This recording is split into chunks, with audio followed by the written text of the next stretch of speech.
Je ne sais pas si vous êtes comme moi, mais quand je pars en voyage ou que je vais faire un stage, un séjour de jeûne par exemple, on va s'intéresser plus particulièrement au séjour de jeûne, et bien quand je rentre à la maison, j'ai souvent une grosse chute, un moment de déprime où je trouve que la vie dans laquelle je reviens est fade par rapport à la richesse de ce que je viens de vivre.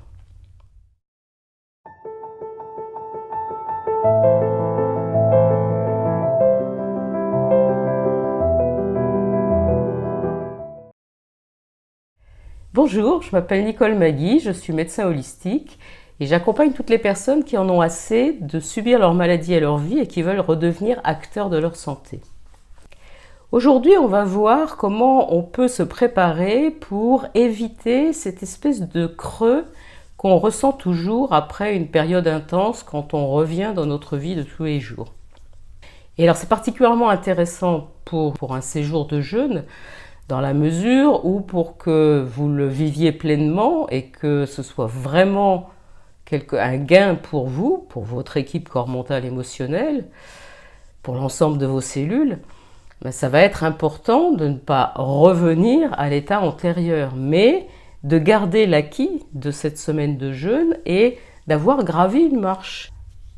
C'est d'autant plus important que dans un séjour de jeûne, l'objectif est d'utiliser ce jeûne un peu comme une fenêtre que vous offrez à votre organisme pour découvrir de nouvelles choses et évidemment les appliquer dans votre quotidien une fois que vous êtes rentré chez vous et non pas revenir à l'état antérieur.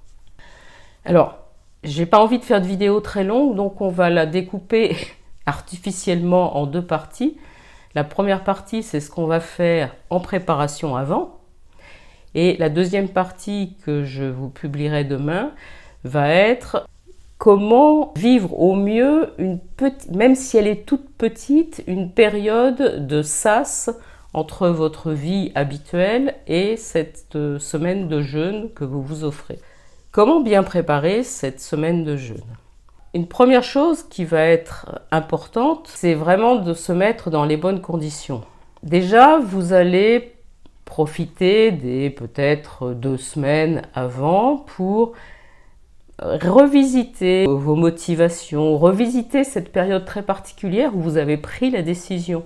Dans quel contexte vous avez pris la décision, où vous êtes inscrite, à quel moment vous avez décidé de dégager cette plage de temps dans votre emploi du temps, et de revoir avec attention les objectifs que vous vous fixez.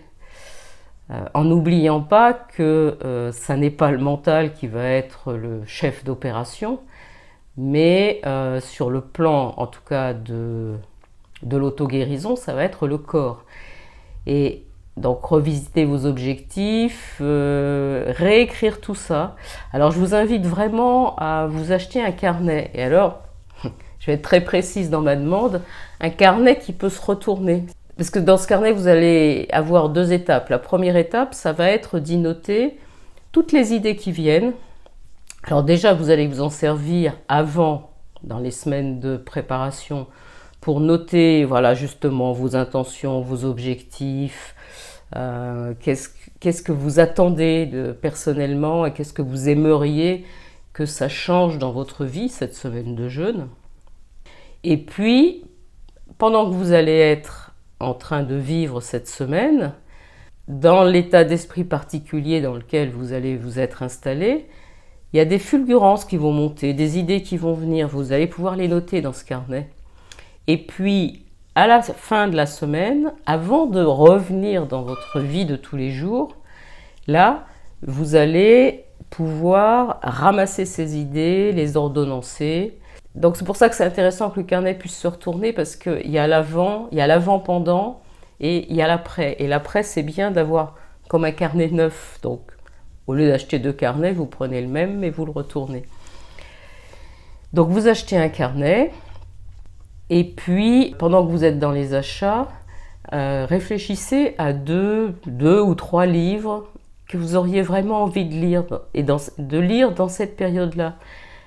Alors, pas trop des livres techniques, mais plutôt des livres qui, un peu dans la philosophie de vie, dans l'ouverture de nouveaux champs, voilà, des choses qui vous parlent dans votre vie que vous êtes en train de quitter pour aller vivre la semaine de jeûne, mais vraiment dans l'orientation un peu d'un... J'aime pas le mot développement personnel, mais voilà, de l'ordre du développement personnel. Et vous allez utiliser cette période également pour préparer votre corps au mieux, mais aussi préparer votre mental et, j'ai envie de dire, préparer votre état émotionnel. C'est-à-dire qu'il y a toujours des peurs qui montent, mais est-ce que je vais y arriver? Est-ce que j'ai bien fait de prendre cette décision? Ça va être difficile, ça va me demander beaucoup d'énergie.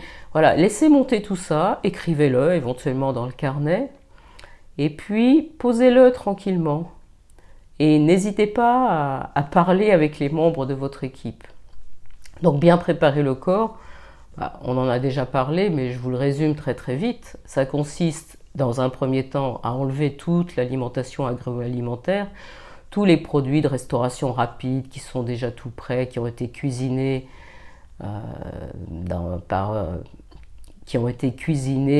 voire transformés, ultra transformés par l'industrie. Donc tout ça vous arrêtez. Vous arrêtez l'alcool, vous arrêtez toutes les boissons sucrées. Dans un deuxième temps, vous arrêtez complètement tous les produits qui contiennent des sucres, donc qui ont une saveur sucrée, sauf les fruits, mais tout le reste, vous arrêtez. À environ, on va dire, une petite semaine, 4-5 jours, vous enlevez les céréales, et vous enlevez les viandes rouges, et vous enlevez les produits laitiers. Et puis, dans les 2-3 derniers jours, vous essayez d'avoir une alimentation qui soit vraiment basée sur les légumes verts, les fruits et les légumineuses. Bon, le dernier jour, vous faites des crudités, mais des crudités râpées pour les avoir vraiment en tout petits morceaux.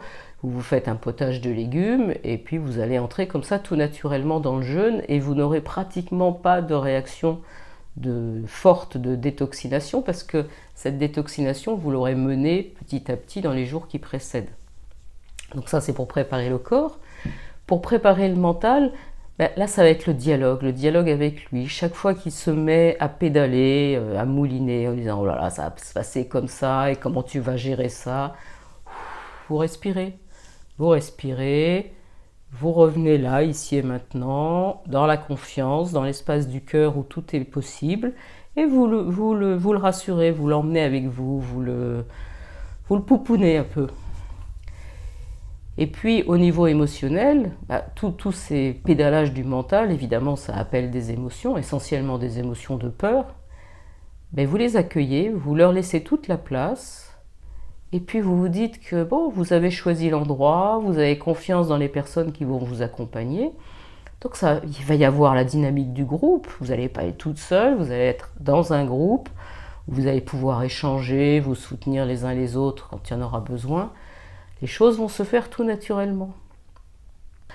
Voilà, on va en rester là pour aujourd'hui. Et puis demain, on verra donc cette période très très particulière que j'appelle le sas entre la vie de tous les jours et la semaine de jeûne, qui est vraiment fondamentale pour tirer tous les bénéfices de la semaine de jeûne. Voilà, je vous souhaite une excellente journée et je vous dis à demain.